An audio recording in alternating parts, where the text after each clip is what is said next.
So I feel compelled to share a bit more from this book, maybe in little stages, because it's rummaging in my brain. So the Vedas have this idea that God exists in a plane outside the material universe, and that the material universe is actually a part of God that has been projected outward, i.e. his lower nature. And that God by himself is unaffected by this lower nature and all the things that are happening there. When we look at these near-death experiences, they seem to have no free will, right? They get pushed around and sucked in here and sucked in there and going through tunnels, and they're constantly describing their helplessness when it comes to, do I have to go back or not? So where's the free will there? I've already gone into this explanation that by virtue of the fact that we're bound to these physical bodies, we have no free will because we have no command over the needs of the body. That instructs us, that forces us to keep our being alive, because we are under the rulership of this nature in man. You can, and it's the Western thinking that balks at this idea. Before Plato, Homer had the idea that the stories of men were the nectars for the gods. So the gods collected the experiences of the people, but that ultimately they were in charge of their fate. The ancient Germanic tribes had the idea of the three Nornen, the three beings, the three women that were weaving the fate of a human being. And you find that here in the Vedas. So in reality, we are just spectators who have to experience the bitter events through a material shell body without being able to have the slightest influence on what is happening. This tallies with what these people experience when they cross over. They see the rest of their life ahead as if it's a pre-planned event. They all come back with these stories. Having to let things happen purely for the purposes of experience is our reason for being. By the way, popular wisdom knows that we are absolutely unable to intervene in events. They call this fact fate, and that we have to follow our path of fate. Fate drives us through all experiences, looking at the many, many lives that we have to put behind us. Not only does every soul fully experience the mineral, plant, and animal kingdom, as I've already reported to you, every soul also becomes or was a savior, a murderer, a victim, a perpetrator, an egoist, a giver, a king, a beggar, a healthy person, a sick person, saint, demon, etc. In the course of its development, every soul experiences the complete range that the universe has to offer, and the palette is gigantic. And then the Vedas tell us that there's these two different forces working on us. He goes into he explains what a theist is and what a pantheist is. And that our leaders, our dear rulers, are pantheists, and they think they're God themselves. Which is why they're acting the way they are, because they're under they're called the Asuras and the Devas, and they're under this Devic influence, this lower nature, these lower spheres, the 7 spheres underneath Earth and the 7 spheres above Earth. I know these are all just pictures, but they make perfect sense once you start to question them. It is well known to popular belief that the true human being, the soul, is materially enveloped and caught in current events, because how else would the saying come about, nobody can get out of their skin? At this point, it is high time that I correctly define the word sin for you. Sin is nothing other than the prescribed path of a soul into the dark department of illusion. The fact is, every human being will commit all the sins there are in the universe universal existence because they have to. Sin has nothing to do with guilt. There is no guilt. Let's take a look at what God has to say to us on the subject of nature's appearances, gunas. Material nature consists of the 3 modes: virtue, passion, and ignorance. When the living being soul comes into contact with nature, it is conditioned by these modes. All stages of existence, be they in virtue, passion, or ignorance, are manifest by my energy. In a certain sense, I am everything, but I am independent. I am not under the influence of the modes of material nature, because he is transcendent. He is outside of his manifestations that his energy has manifested. There is no being, neither here nor among the demigods on the higher planetary systems, which is free from the influence of the three modes of material nature. All men are compelled to act helplessly according to the urges brought about by the modes of material nature. Therefore, no one can stop doing something even for a moment. Only sometimes the manifestation of passion takes over and defeats its mode of virtue. Sometimes the mode of virtue defeats the passion, and other times the mode of ignorance defeats virtue and passion. In this way, there is a constant struggle for dominance. As the manifestation of passion increases, signs of great attachment develop, uncontrolled desire, and great effort. When the manifestation of ignorance increases, madness, illusion, inactivity, and darkness clearly noticeable. Anyone who can see that all activities are carried out by the body is by material nature, by the body, and by its material nature, and understands that the self, the soul, does nothing, has the true virtue. Because it's the ego that gets driven about by this material nature. It is said that a person is even more advanced when both friends and enemies, envious and well-disposed people, the pious, the sinners, and those who are indifferent are impartial, are seen with equal eyes. When you realize that in all activities there is nothing except these modes of nature, that the Supreme Lord is in a transcendental position to all these modes, you can understand my spiritual nature. So this is what we are supposed to reach, this state of acting without acting without expecting a certain outcome. So the ones that are piously running around extolling their virtues, that's spiritual egotism.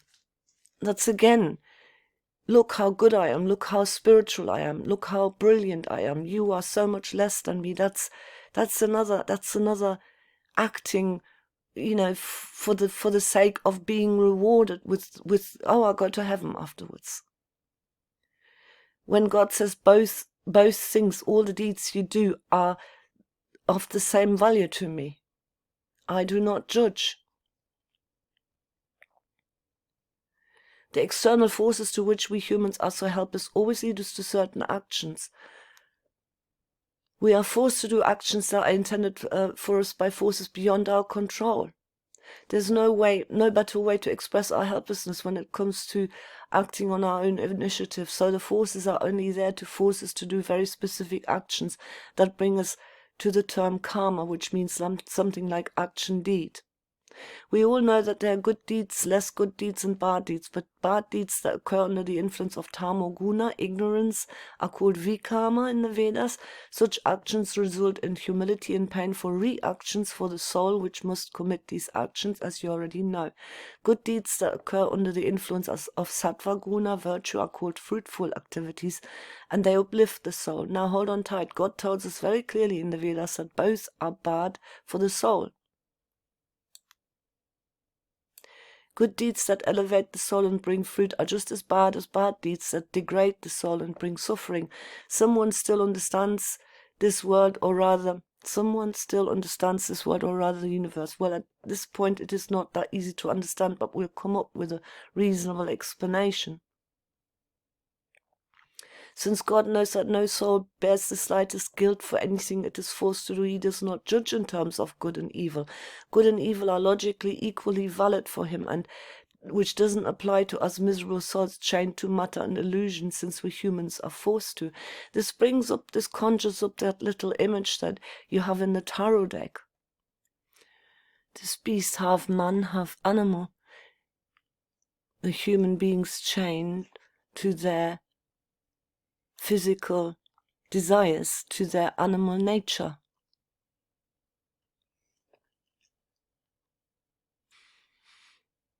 And although everything's equally valid for God, because it's all experience, he always encourages us to strive for virtue and avoid evil. And there is a good reason for this, because only the power of virtue can ultimately free the soul from all illusion and put it in a state that creates the basis for escaping all matter forever. So further down, it says here, the soul is a tiny particle of God, and therefore the quality of immortality resides in it. The soul longs for eternal bliss, not temporary happiness. And so you see, he describes here the way in which when people are guided by the forces of external virtue,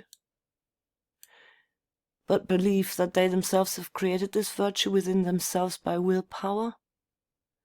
In the lives of strictly religious people, the external force of virtue was very often slightly superior to the force of passion. This has to be the case, otherwise such people would not be able to lead a virtuous lifestyle. And because the life of a believer is very strenuous, because there's always a more or less violent struggle, conflict of conscience against the powers of passion, a believing person logically expects a just reward for it. And just as it is in religion, and that's exactly the point. These people expect or hope for a reward for their good deeds, which they believe that they themselves have done these good deeds. These people don't know that they were the plaything of forces and are actually at the mercy of a gigantic automatism. And you know, when you start thinking, well, where do all my thoughts come from? That's another thing. This uncontrolled letting in of thoughts. Whose thoughts are they? Where do they come from? That's why you're supposed to hold every thought prisoner. They cannot even know, because such souls have not yet awakened. Now the question arises, what happens to souls who are currently privileged in this life to be at the mercy of predominantly virtuous forces, and who therefore achieved virtuous deeds, which is also the just natural consequence? The answer is very simple. Such souls go to heaven, exactly as their religion prophesies. This has to be the case because the universal law of actio reactio, what you sow is what you will reap, is behind it. It should now slowly become clear to you that who are reading these lines, that the souls who go to heaven can basically do nothing about it, because in reality the forces of virtue have ensured their virtuous action. And you should also be aware that the heavens, or rather the heavens, are nothing other than a higher vibrational dimension in the universe, which, like everything else in the universe, are managed by the consciousnesses of the demigods. Higher vibration. And these are these beings, these light beings that people encounter when they have their near-death experiences, that stand there like guardians, yeah? And tell you what's what and where you go and all that. Higher vibration does not mean that these heavens are beyond matter. They are just more subtle matter. And one thing you can read again and again in the Vedas, people even die in the highest heavens. This is also what Neville Goddard says, that you get reborn in another state and you do the whole thing again. And then the problem, then you are in this almost unimaginable splendor and happiness that we on earth cannot even imagine. And that the seventh heaven here, Satya Loka, the problem with heavenly pleasures, however, is that they are temporary. You see, good deeds are called fruitful activities by the Vedas, by God.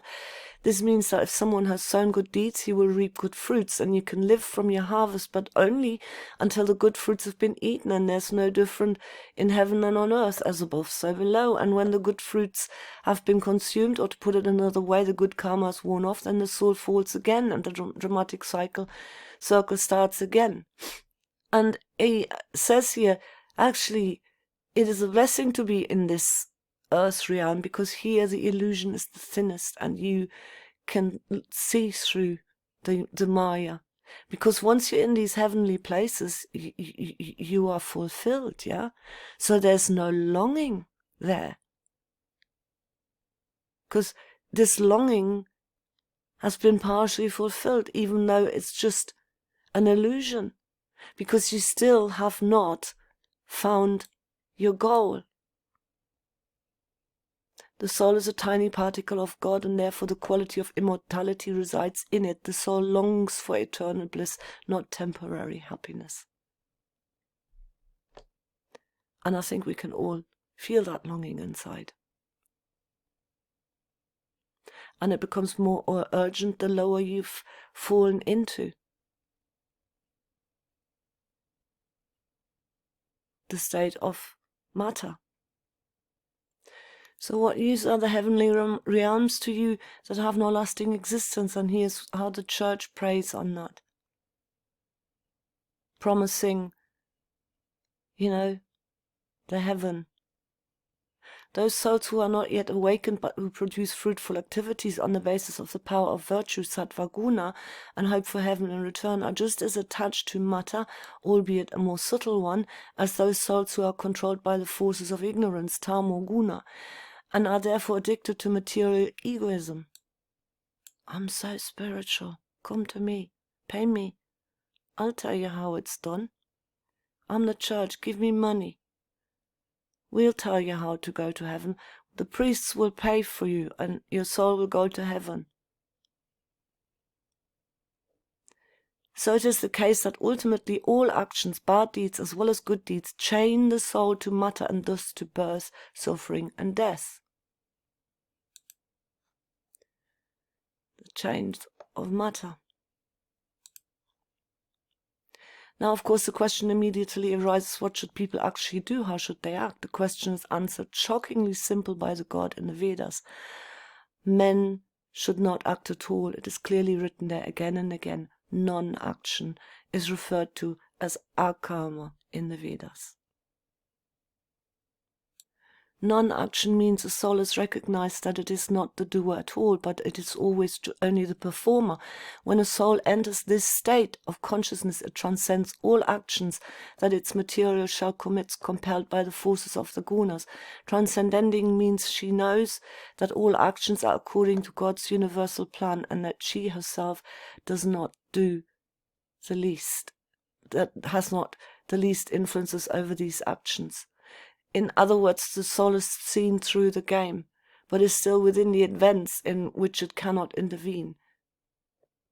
In such a case, all action becomes actual non-action. When a person achieves this knowledge and thereby enters the consciousness corresponding to the knowledge, then things can get quite bumpy, because the soul, i.e. you, first has to digest such an experience. When you come into this awareness, it takes some time to get used to this fact. Only then will they realize the full extent of the illusion to which the soul, who has not yet awakened, are subject. The entire universe lives in this illusion, in Maya, as the saying goes, from the smallest imp all the way up to the highest demigods. Everything lives in delusion and illusion. I like this song. It's almost like he's channeled some truth there, yeah? Till Armageddon, no shalom, no shalom. Then the father hen will call his chickens home. The wise man will bow down before the throne, and at his feet they'll cast the golden crowns when the man comes around. Yeah. You'll accept the Father. You'll accept the higher creative will, and you bow down before that. And you realize it's not your will. And you cast the golden crown. You know, everybody's after their crown at the moment.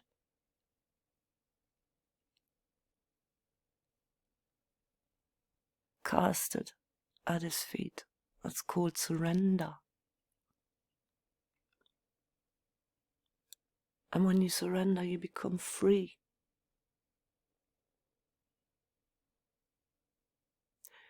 Free from all these desires. Free from the false thoughts. And what is everybody trying to do? They're trying to manifest. Which is what is no different to what the elites are trying to do. They want to conquer their fate. They want to be the ones in charge. as if they could make clear decisions, as if they had all the facts. What do you want to manifest here? What will make you happy? What do you want to manifest? It's like a bottomless pit, the things you want to manifest. The great and exalted magicians, masters and enlightened people who believe they can control the fate of the universe with their supposed willpower, magic, suddenly become a cheap laughingstock from an awakened perspective. Forces, gunas, govern all action or inaction in the entire multidimensional universe, and not the individuals who so pompously abound within it. Yeah? They know how to manifest. If we just figure out how they're doing it, we can make a better world. How? You got all the facts. You know how to. Really? You know what's best for you. I want this, I want that, then I want this, I want health. On and on and on it goes, the bottomless pit.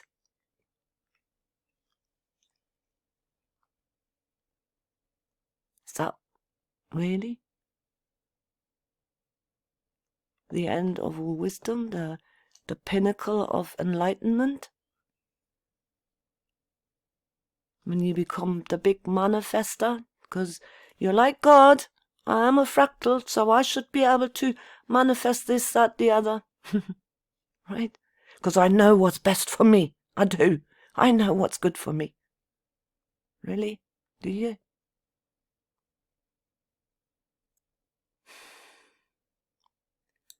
The awakened soul becomes aware of this situation. There's a little story that you can read. The brave man and the wise man. Please tell me, wise man, how do I live in order to get to God the fastest way?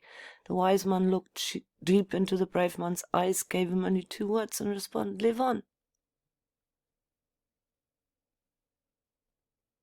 The wise man knew that every soul is always on the shortest possible path to God, and that every event in life is predetermined and directed accordingly. There is no shortcut, no coincidence, no free will or whatever. Anyone who cannot accept this at the moment is still living in illusion and Maya. But the day automatically comes for every soul when it begins to awaken. In most cases, the process of awakening does not occur suddenly, but rather gradually. You slowly drift into a different consciousness, into spiritual waking consciousness. As you become more awake, the material world appears increasingly strange, unreal, and bizarre. You probably know the saying, today I'm once more, again, completely beside myself.